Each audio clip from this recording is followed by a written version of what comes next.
출애굽기 38장 1절로 8절까지 말씀. 그가 또 조각목으로 번제단을 만들었으니 길이는 5규빗이요 너비도 5규빗이라 네모가 반듯하고 높이는 3규빗이며 그 네모퉁이 위에 그 뿔을 만들되 그 뿔을 제단과 연결하게 하고 제단을 노스로 쌌으며 제단의 모든 기구 곧 통과 부삽과 대야와 고리갈고리와 불 옮기는 그릇을 다 노스로 만들고 제단을 위하여 놋 그물을 만들어 제단 주위 가장자리 아래에 두되 제단 절반에 오르게 하고 그 놋 그물 4귀퉁이에 채를 깰 고리 4을 부어 만들었으며 채를 조각목으로 만들어 놋으로 싸고 제단 양쪽 고리에 그 채를 깨어 매게 하였으며 제단은 늘판으로 속이 비게 만들었더라.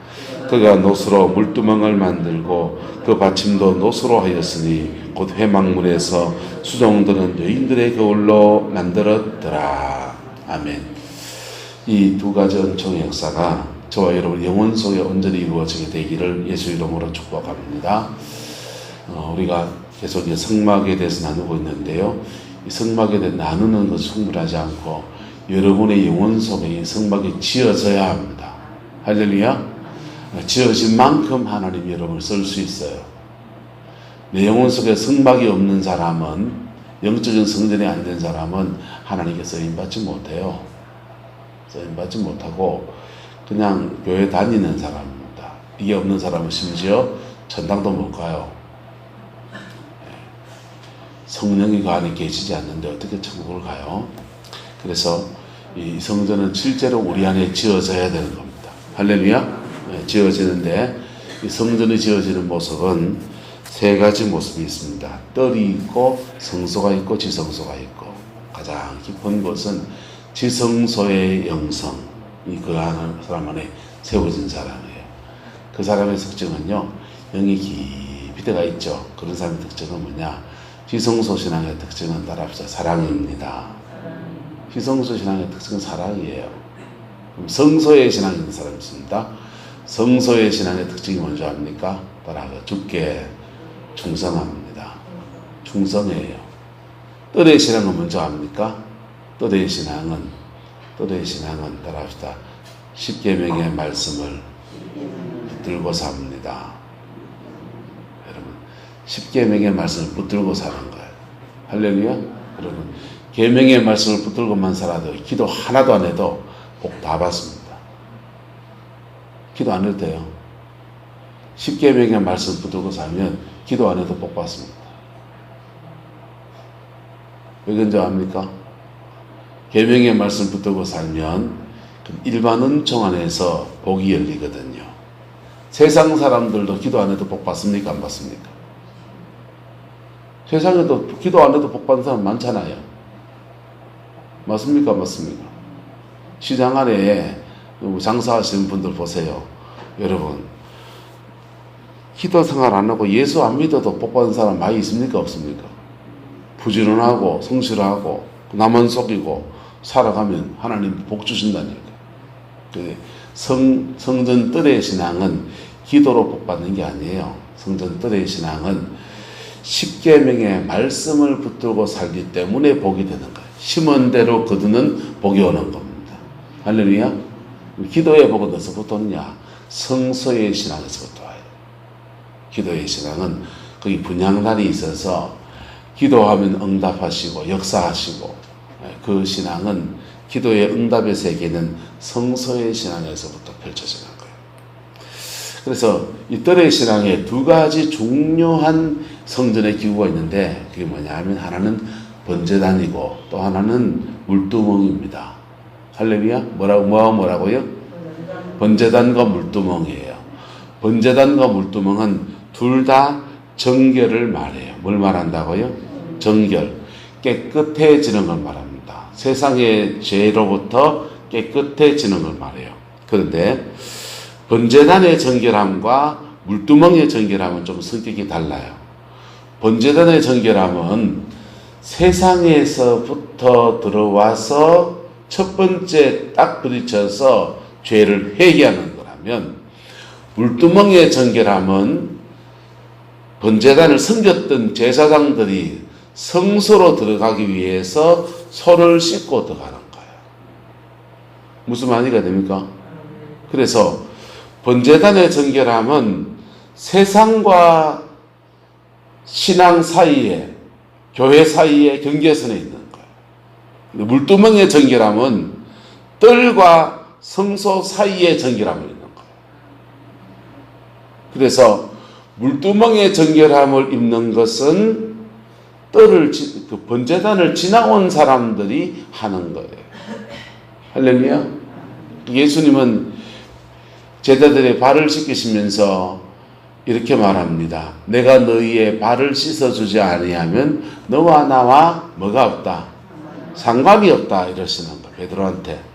근데 그러니까 깜짝 놀라서 베드로가 말합니다. 주여, 발뿐 아니고 손도 머리도 막 목욕을 다 시켜주이소. 이렇게 하는 겁니다. 그랬더니 주님 말합니다. 따라서 이미 목욕한 사람은 발밖에 씻을 필요가 없느니라. 자, 이 물두멍의 정결은 뭐냐 하면 바로 손발을 씻는 것과 같은 정결.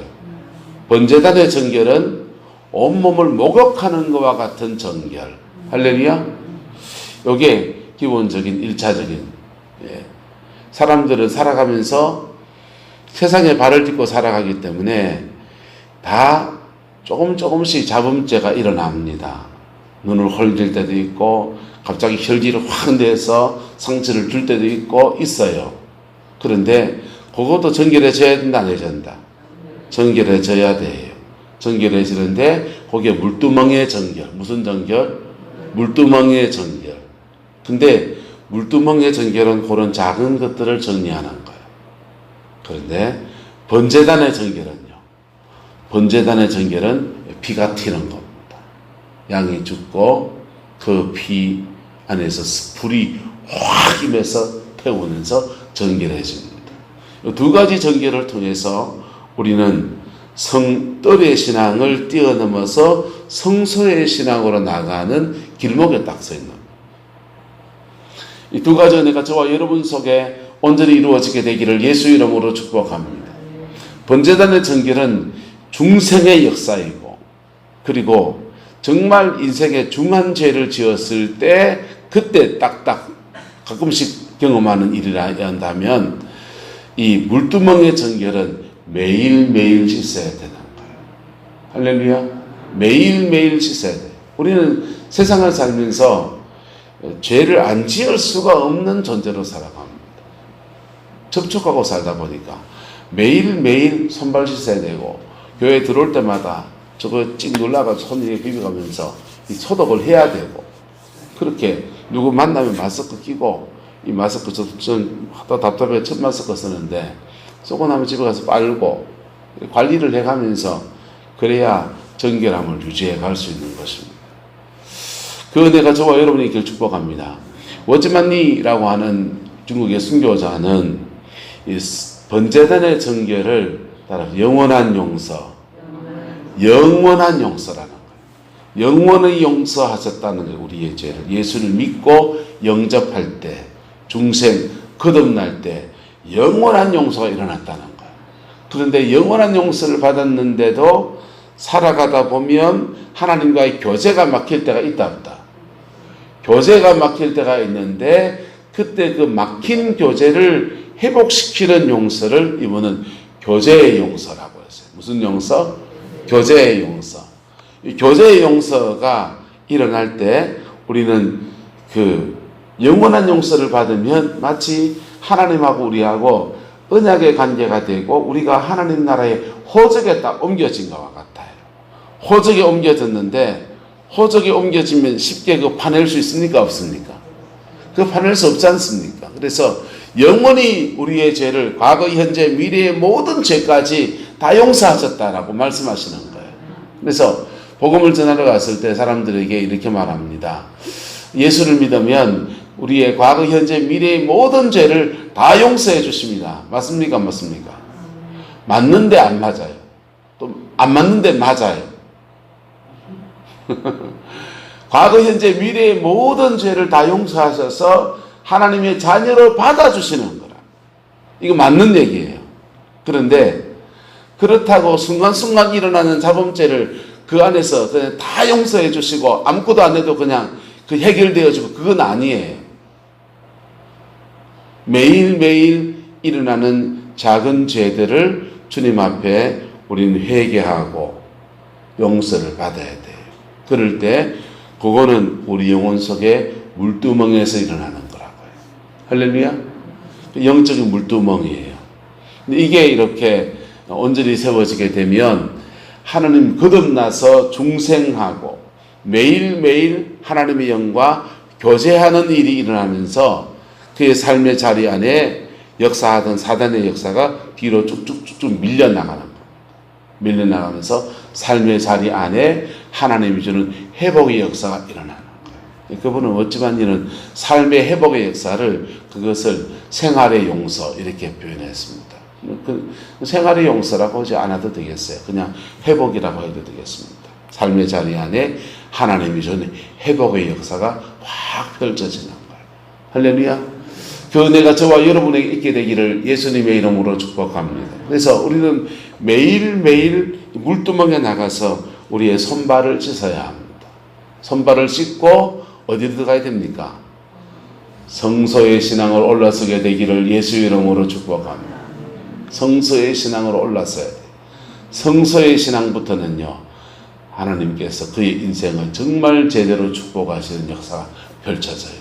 여러분, 성도가 살아가면서 하나님이 주는 일반은 속에 복을 받는 게 있고 정말 성도에게 주시는 진짜 복은 어디서 펼쳐지냐? 그거는요, 따라합시다. 인생의 주권을 주님께 드릴 때, 인생의 주권을 주님께 드릴 때부터 펼쳐져요. 광야가 언제 끝나느냐? 인생의 주권을 주님께 드릴 때부터 끊어져요. 내 인생의 주인은 나! 이러고 있는 동안은, 내가 펄펄 살아있는 동안은 광야는 안 끝나요. 그 성소의 신앙이 인생의 주권을 주께 드린 사람들의 이야기인 거예요. 할렐루야. 하나님께 드린다고 해서, 내 인생의 주권을 드린다고 해서 욕심 권사님 보고 아프리카 선교사 가라 안 갑니다. 모르지, 가라 갈지. 안 가십니다. 하나님은 처지 형편 상황 고려하셔서 우리에게 말씀하시고 이끌어 가시는 거예요. 그래서 인생의 주권을 주님께 이렇게 드려야 돼요. 여러분, 그 드리는 때 우리는 여러 분야에서 드립니다. 시간의 주권을 주님께 딱 드리면요, 내 시간을 사용하는 것에 관해서 나는 청직입니다 라고 하는 거예요. 그때부터 시간 속에서 자유함을 하나님이 허락하시고 열어가십니다. 쉴 데 없이 버려지는 시간들이 잡히기 시작합니다. 돈 문제, 물질에 대해서 주권을 하나님께 드리는 것은 구체적으로 11조 생활이에요. 무슨 생활요? 11조. 그래서 11조 생활하면서부터 하나님이 물질을 지키시는 역사가 펼쳐져요. 사람과의 관계에서 저 사람 안 만났으면 내가 얼마나 좋았을까? 내가 모진 만나가지고 억지로 고생한다. 못된 시어머니 때문에 억지로 고생한다. 이렇게 합시다. 그거 그럴 수 있죠. 근데 그걸 붙여준 것을 주님이시다 인정하면서부터 하나님은 그걸 뛰어넘을 수 있는 은총을 주시는 거예요. 그래서 삶의 주권을 하나님께 드린다는 거. 내가 어디 아프다고 합시다. 왜 이런 몹쓸병을 줘가지고 이렇게 하면요, 아직 좀 멀었니다. 견적이 좀 더 나옵니다. 근데 아이고, 이 병을 주신 것도 주님이십니다. 이 속에서 날 뭘 가르치시냐고 이렇게 하면요, 하나님은 이 병에서부터 당신의 주권을 딱 세워지고 나면 여기에 대한 해결책도 열어가십니다. 연세가 드신 분들 전담 가는 게 나을 수도 있어요. 어쨌든 삶에 우리는 여러 가지 문제가 생겼는데 그 문제들 하나하나 문제 속에서 문제로 대응하려 하지 아니하고 주권을 주님께 드리는 것. 그때부터 하나님은 그 막힌 길들 속에서 새 길을 여시고 열어가시고 이끌어가시는 그 역사를 허락하여 주십니다. 그게 신앙의 원리예요. 그리스도인이 세상 속에서 승리하는 삶의 원리들입니다. 그래서 이게 성서의 신앙이에요. 무슨 신앙? 성서의 신앙. 예. 뜰에만 매성 머물러 있는 사람을요, 성경은 말합니다. 마당만 뒤다 밟고 다닌다 하는 거예요. 마당만, 경상도만 말하면 마당만 삐대고 다녀봐야, 여러분 옛날 집으로 말하면, 요즘은 문 열고 들어가면 바로 거실이지만은 옛날 집으로 말하면 대문 열고 들어가면 거기 뭐가 있고 마당 있고, 마당 안에 안쪽 문 열고 들어가면 방 있고 거실 있고 주방 있고 정지 있고 그렇잖아요. 마당만 삐대봐야 그 집안에 있는 뭐 복이나 누릴 수 있는 거 누릴 수 있습니까? 없습니까? 하나도 못 누리는 거죠. 여러분, 하나님의 성전에 마당만 삐대고 가는 사람이 아니라 하나님의 성전에 성소로 지성소로 나아가는 은혜가 있게 되기를 예수 이름으로 축복합니다. 여기에 이 물두멍을 지나갈 때에 그에게 주어지는 은혜입니다. 할렐루야. 그 복이 있기를 축복합니다. 그래서 인생 속에서 물두멍을 지나가는 상황이 오면 복이다 복이 아니다.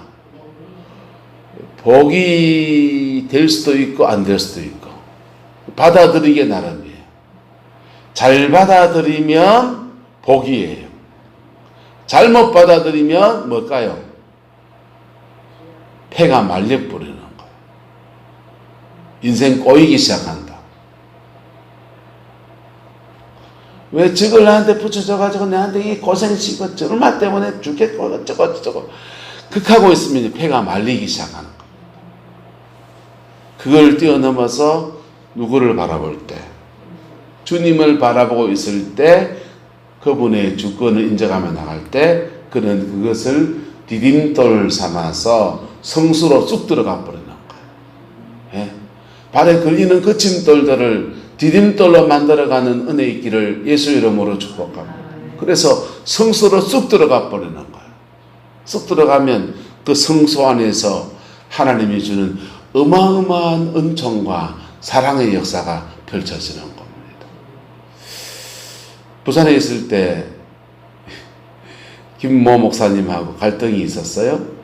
젊은 친구인데 갈등이 있었는데 그냥 뭐 티격태격 할 수 있는 것이 뭐 도토리 기재기 하듯이 젊은 친구가 너무 내가 보기에 싸가지 없이 그래서 나는 목회하면서 평생에 내가 어려울 사람이 있을 줄 상상도 못했습니다. 근데 처음으로 어려운 사람을 만나고 성격이나 기질이 달라서 그렇겠죠. 근데 그 갈등이 그냥 이래 그냥 한 달, 두 달 이렇게 넘어가는데 지도 불편하고 나도 불편하고 연말 돼서 재정 결산을 하고 내년도 예산을 짜면서 재정부가 실수를 했어요.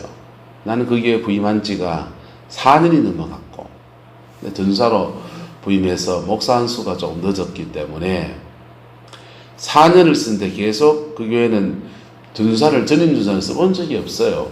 저는 엔지니어 공대를 나와서 엔지니어링을 할 수 있으니까 특채로 더 가는 거예요.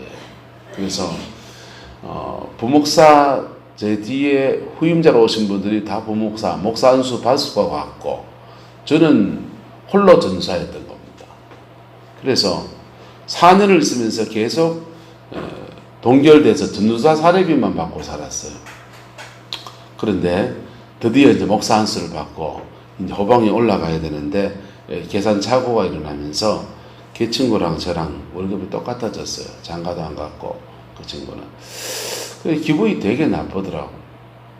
나쁜데 이제 그것 때문에 갈등이 생겨서 선임 목사님한테 이런 상황이니까 정리를 해달라는 게 아무도 안 해주는 겁니다. 담임 목사님 하시는데 담임 목사님도 정리를 안 해줘요. 기분은 나쁘고 돈 문제가 아니고. 그래서 하나님 앞에 그걸 가지고 이제 아무도 안 들어주니까 누구한테 해야 됩니까? 하나님한테 해야 되죠. 얘기 많이 했잖아요. 그죠? 하나님한테 말하기 시작합니다. 목사가 돼서 성도들 있는데 그 말하다가는 부끄럽고 쪽팔리니까 다 가고 난 뒤에 내 혼자 남아가지고 하나님의 2차전을 펼치는 겁니다. 2차전을 펼치면서 막 말하기 시작합니다. 하나님한테 고발하기 시작합니다. 막 고발했는데 말 안 하시더라고. 한 주간을 고발을 했어요. 한 주간을 고발했는데도 아무 말 안 하시는 거예요. 두 번째 주간 넘어가서 한 판 더 한다. 근데 하나님이 가만히 듣고 계시는 느낌은 드는데 뭐 말씀은 안 하시는 거예요. 한 주간 더 이제 2차전을 이제 3차전 넘어갑니다. 그러니까 막 기도를 하고 있는데 마음속에서 주님의 음성이 들린 건 아니에요. 마음속에서 이런 마음이 꿀떡 일어나는 거예요. 갑자기 교구에 아픈 사람도 떠오르고 힘든 상황에 있는 사람도 얼굴도 막 떠오르면서 해가 넘어가는데 새해를 맞이하는데 새해 희망을 찾지 못하고 있는 그 성도들의 모습을 이렇게 보여주면서 마음속에 스스로 자책하는 마음을 일으키시는 거예요. 이게 성령이 하나님 말씀하시는 방법이에요. 목사가 되고 어지간히 기도할 게 없다. 그러면 자존심 하나 가지고서 2주간 동안 떠들고 앉아있고 교구 안에서 아픈 사람 힘든 사람 저래 많은데 그거 하는 데부터 막 회개가 터져나와 울고 불고 그래서 한 주간 더 했습니다. 3주간 작정기도가 됐습니다. 3주간 세 번째 주간 때는 하나님 앞에 울고 앉아 있었습니다. 펑펑 울고 또 울고 또 울고 하나님 앞에 회개도 하고. 근데 그러면서 청년 때 기도원 다니면서 철학기도 하면서 받았던 그 첫사랑과 그 은혜가 확 회복이 되는 거예요. 목회하면서 딸고 따라가지고요. 딸고 따라가지고 무뎌졌던 신앙의 순수성이 다 회복이 되는 거예요. 그리고 여전히 돈 문제는 해결되지 않았어요. 근데 돈보다 더 큰 것들의 은혜를 입었습니다. 그리고 어때요? 목회가 되기 시작하는데요. 새가족부를 맡아서 새가족들을 섬기는데 정착률이 85%가 막 올라가는 거예요.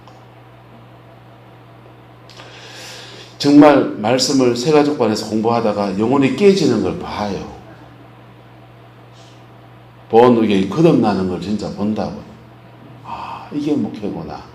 성령과 동력하는 목회는 이런 거구나. 그전에는요, 문제 있을 때마다 기도해서 응답하시는 성령님은 알았어요. 그런데 목회 안에서 성령님과 동력하는 목회는 이런 거구나. 오예배 때 부목사들이 한 달에 한 번씩 설교하거든요. 그 교회는 설교하면요 성도들이 일반 울어요. 아, 성령과 함께 말씀을 전하는 건 이런 거구나. 이게요, 성령과 동력하는 감각이 내 안에 대해 세워지는 거예요. 그걸 지나서 내가 어디로 들어간 겁니까? 성소의 신앙으로 들어간 거예요. 할렐루야. 여러분의 삶의 자리 안에서 성소의 신앙으로 나가는 길목에 물두멍이 있습니다. 지금 무엇에 부딪힙니까? 지금 무엇에 갈등이 일어납니까? 여러분, 기회를 삼을 수도 있고 위기가 될 수도 있고, 여러분 기회를 잡으시렵니까? 위험해지시렵니까? 기회를 잡으시기를 예수 이름으로 축복합니다. 예, 찬송처럼 같이 불러볼까? 시작. 풍랑이년 하여서 더 빨리 갑니다. 더 빨리 가는 역사가 나타나는 거예요. 더 빨리. 예. 그래서 뜰에서 신앙, 성전 바깥에 세상에서 아구다툼하는 거, 그걸 뛰어넘어서 성소의 신앙으로 쑥 들어간 거예요. 여러분, 하나님은 그래서 사역자들에게 이 성소의 신앙으로 들어갈 고비에 물두멍을 지나가야만 하는 상황들을 안 드시고 허락하신다. 그때 몽디로 들어 쓰임 받는 사람이 있습니다. 그러니까 몽디로 들어 쓰인 사람 반서가 왜 몽디가 날 치러 가면서 몽디하고 싸우면요 견적이 안 나와요. 그가 어디로 들어가면? 성소의 신앙으로 들어가면 성서의 신앙으로 들어가면 하나님은 더 큰 은총 속에 그를 세워가시는 거예요. 할렐루야. 그 복이 저와 여러분의 있기를 예수 이름으로 축복합니다. 이게 사실은요, 큰 시험이에요. 대한민국의 목사님들이 목회하면서 겪는 광야가 바로 이 물두멍의 문제거든요. 물두멍을 지나가야 될 때 불같이 역사했던 사람들이요, 물두멍을 지나갈 때 주저앉아 버리고요. 무너져 버리고요. 무너져 버리면요, 성령의 역사하심, 도우심을 덧입지 못한 채로 광야 같은 목회를 계속 해나갔어요. 그러면서 한 10년 해보세요. 딸고 따라져 가지고요. 본인도 힘들고, 가족들도 힘들고, 교인들도 힘들고요. 그래서 목회를 하는 사람들은 이 광야를 지나가거든요. 이 광야를 지나가는데 교인뿐 아니라 성도들 중에서 제대로 쓰임받는 사람들은 다 광야를 지나가요. 그런데요, 이 광야를 지나갈 때 물두멍에서 손 씻고 청소로 들어가보면 될 거를, 예? 괜히 그 뜰에서 그냥 한바탕 우당탕탕탕 하느라고요. 예배당 엉망으로 만들고, 성도한테 싸워서 엉망하게 만들고, 남편하고 싸워서 엉뚱하게 만들고, 엉뚱한 일이 자꾸 펼쳐지는 거예요. 여러분, 하나님이 우리를 이끌어 가시는 그 인도함을 따라서 성소로 들어가기를 예수 이름으로 축복합니다. 할렐루야. 그 다음은요, 성소에서 들어가서 주를 섬기는 제사장들이 뜰에 나와서 번제단에서 양을 잡고 각을 뜨고 불을 붙이고 불로 태우고 할 때 여기 묻는단 말이에요.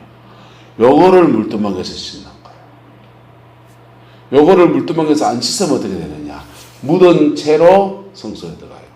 죽어요. 구약은 죽어요. 신약은 어떻게 되느냐, 성도들을 섬기려고 말씀을 전하고 또 사역을 하고 그러면 영역을 써요. 그 영역만 썼으면 그냥 다시 이렇게 있으면 채워져요. 그런데 사역을, 성도들을 섬기다 보면 양을 잡고 각을 뜨고 불을 붙이고 죄가 묻는 거예요. 피가 묻는 거예요. 사단의 역사가 몸을 타고 탁 올라오는 거예요. 그게 나는 어떤 죄입니까? 그 사람 먹고 저는 자기가 아파요. 자기가 아프다고요. 그래서 치유사역 하는 분들은 귀하게 여기셔야 돼요. 저 사역을 할 줄 알기 때문에 그 세계를 알아요. 손 얹으면 그냥 다 듣습니까? 아니요. 영역을 쓰고 원수와 대신 싸우는 일이라고. 대신 싸우는 일인데, 무장이 덜 되고 싸우면 본인이 당하고, 무장하고 싸웠는데도 피가 묻은 거 그냥 놔두면 본인이 다 옮겨 붙어요. 그래서 사역을 하는 사람은 사역 전에 무장하고 사역 후에 손발 씻고 그리고 성소에 들어가서 하나님을 다시 회복하고 자기 회복의 시간을 늘 가져야 돼요. 맞아요, 안 맞아요? 맞아요. 이건 영의 세계는 보이지 않아서 그렇지만 믿음 안에 그렇게 가야 돼요. 농기구를 써도 농기구를 썼는 거 그거 잘 씻고 흙 다 털어내고 비 안 맞도 단디 걸어놔야 됩니까? 안 걸어놔야 됩니까? 단디 걸어놔야 돼요. 아니면 아예 노간서 스테인레스로 하시든지. 그래야 다음 농기구 쓸 때 노간 쓸고 제대로 쓸 수 있는 거예요. 이종화 선생님 밭에, 산 위에 있는 밭에 창고가 지난번 태풍에 훅 지붕이 날아갔거든요. 그래가 다시 발아놨는데 5번 태풍에 또 날아가 버렸어요. 그 창고 왜 만들어놨느냐? 거기 이렇게 농약 같은 거, 또 이렇게 비료, 그 다음에 농기구, 삽갱이, 국갱이 이런 것들을 걸어놓고 비 안 맞게 하려고. 관리하잖아요. 관리하듯이 치유사역, 특별히 치유사에 가는 사람들은 자기의 물두멍에서 계속 손발을 씻어야 돼. 그거 안 하고 사역을 하면 자기가 당하기도 하고 이 사람 거를 이 사람에게 옮겨주기도 하고 영을 옮기는 숙주가 되기도 해요.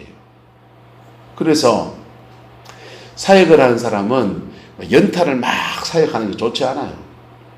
딱 필요한 때 사역하고 또 자기 관리하고 또 사역하고 그러는 거예요. 그게 사역의 원리예요. 사역하고 매일 물두멍에서 뭐하고 씻고 뭐하고 씻고 그리고 성소에 들어가고 이게 물두멍의 두 번째 용도인 겁니다.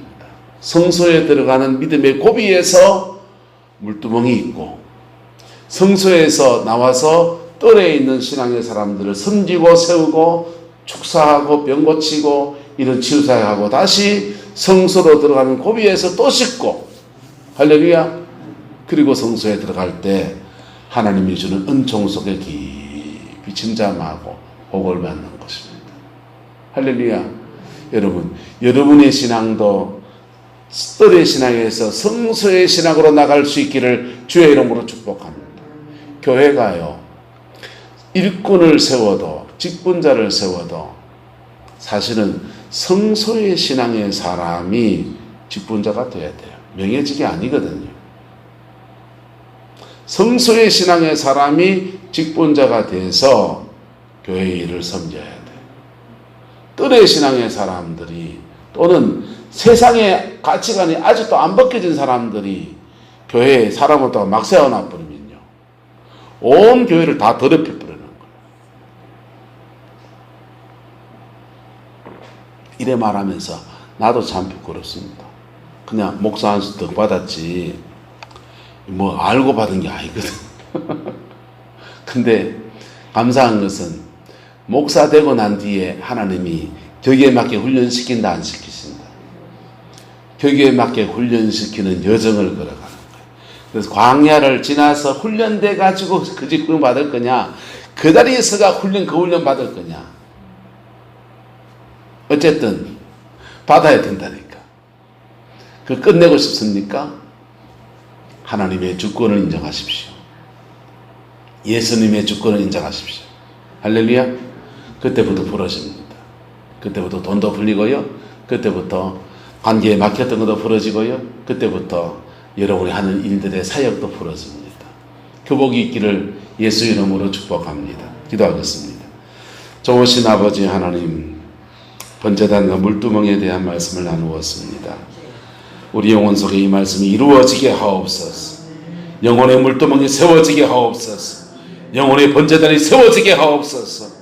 아버지와 주 앞에 정결하여서 하나님의 복으로 쓰임받으며 삶의 모든 자리에 하나님의 은총이 임하는 축복의 통로가 되게 역사해 주셔서 우리 가정 안에서 남편에게도 아내에게도 자녀들에게도 복의 통로가 되게 하시고 교회에서도 주를 섬겨 충성되이 복의 통로가 되어 아버지 어린 영혼들, 여린 영혼들을 믿음의 터에 세우는 은혜가 있게 축복하여 주시옵소서. 여호와께서 함께해 주시기 원합니다. 예수님의 이름으로 축복하며 기도드리옵나이다. 아멘.